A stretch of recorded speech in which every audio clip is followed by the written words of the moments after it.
Back in 2021, I was going through a breathwork session on myself. I'm a certified rebirthing breathwork practitioner. And as I was breathing, I got this intuitive message directly from God where he said, Eric, you're here for the kids. And as I played around with what this meant and just developing this vision inside myself, I realized that, as Simon Sinek talks about, this idea of playing the infinite game, that was really near and dear to my heart.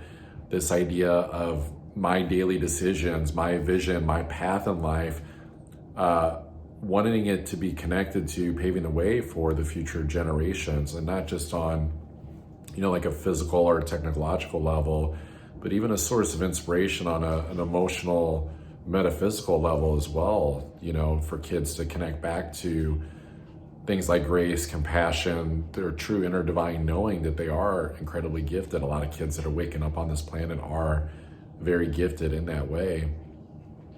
And so I realized this was also connected a lot to my upbringing as a young man, where I was a very sensitive boy growing up. I got bullied a lot. Had to release a lot of old stories around that, around what was really happening there, the stories I was internalizing. And some of the truth that I've actually come to was that I intentionally called in that experience to see what the absence of unconditional love looked like. Essentially shame, guilt, right? These low vibrational frequencies that essentially demand punishment. And it's something that I've had really work through in my life, basically midlife crisis of, health issues, house fire, job layoff, financial, you name it. And having to go into this dark night of the soul journey and look at these components within myself to be where am I unhappy? Where am I not vibrating higher? And a lot of it was from earlier trauma, from my childhood years, my years as an adolescent, and even my young adult years too.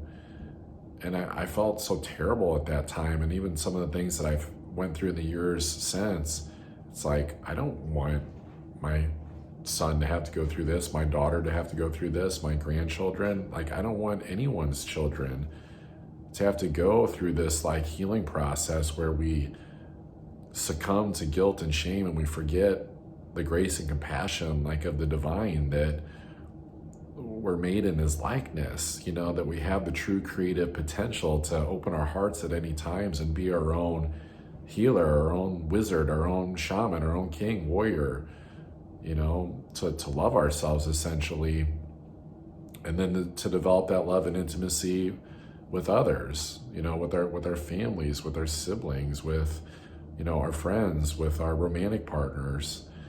And I think it's only in that creation element of recognizing what unconditional love is not, is where we can actually really create solutions that actually serve this planet.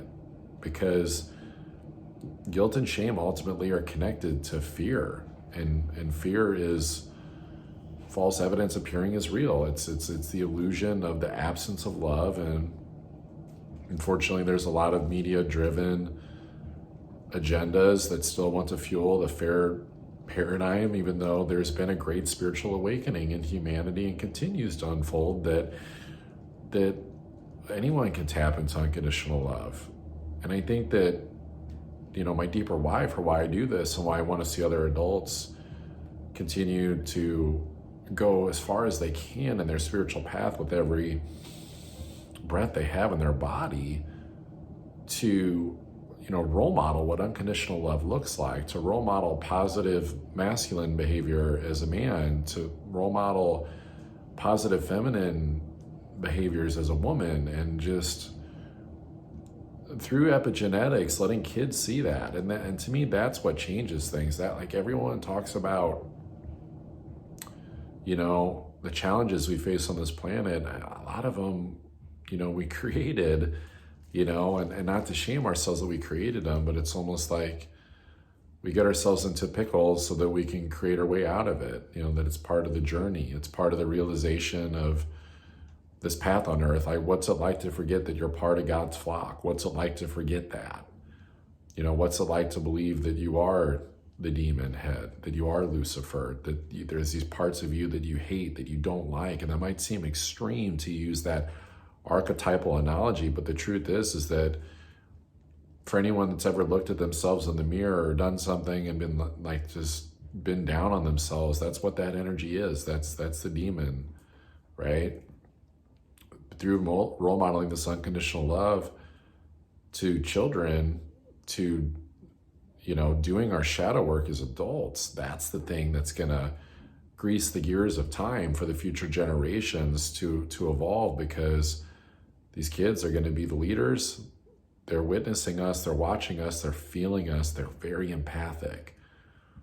It's really not about what we say or trying to hide our negative behaviors or to use our vices or addictions that can come in all forms, everything from binge watching Netflix to terrible food to substance abuse. And it's not to put anyone down for doing that, but it is kind of a come to Jesus moment to look at those things and go, you know what? We're all better than this. We're better than our addictions. We're better than holding on to the past. We have the opportunity to pave way for a greater future, to open up to what this unconditional love aspect looks like, that also develops our intuition, that informs us from within ourselves what to do. And it's no longer an outside authority telling you what to do either. It's not, this country, this world's not a prison. You don't need a politician to do it for you. You don't even need a coach to do it for you. And I am an intuitive coach. And it's like, I will not tell people what to do. I will give them the opportunity and open the door for them to walk through, but I will not tell them what to do, because it violates free will. And that's another aspect too of like unconditional love in action for kids looks like creating boundaries, yes. But like when we start ordering children around like mini prison inmates, now we're just using fear and shame and guilt and punishment to motivate them. And it's like, we don't need to motivate them with that. It's like they're equipped. Kids are equipped morally to know right from wrong. They learn that doing wrong things that hurts others and hurts themselves is okay through epigenetics, through the role modeling. So it's like, as a parent, it's like, just give them unconditional love. Show them that it's safe to mess up, that it's safe to learn, that it's safe to make mistakes. Like, no one gets it right the first time and is perfect. And what does that even mean anymore? Right?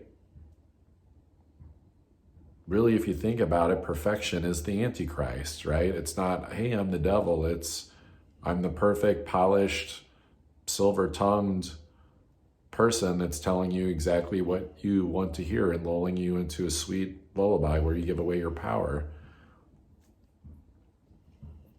We don't need to be perfect.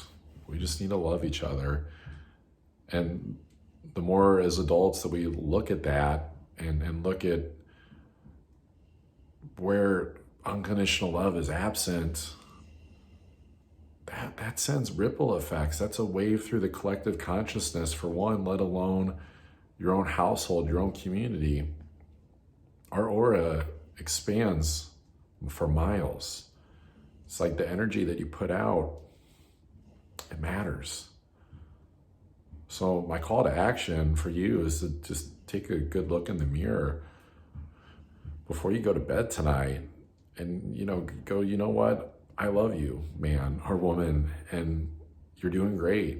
And you know what? Even if today wasn't perfect, I still love you anyway. Because it's when we use shame and guilt to try to make ourselves be better or fix ourselves because we're broken, or chastise ourselves because we didn't do the things that we said, or something didn't go the way that we wanted it to, even if we were putting forth our best effort, and like loving that person in the mirror anyway. That's where the true divine accolades come from. To me, it's like God, he doesn't care about your bank account or any of that, physical stuff. Like, that's just a reflection of what he wants for us, which is to come to the remembrance that love is the only thing that's real. If we keep doing that, as adults and choosing to make that choice. And you have a choice every present moment to like love the situation as it is. I promise you, the children around you, they're going to feel that. They feel that. And even if you felt like you didn't do anything else in life, that is worth it. That's what I know. All right, go look at that person in the mirror tonight. Love that person. Love the people around you. Love those little ones running around. They need it. They need it.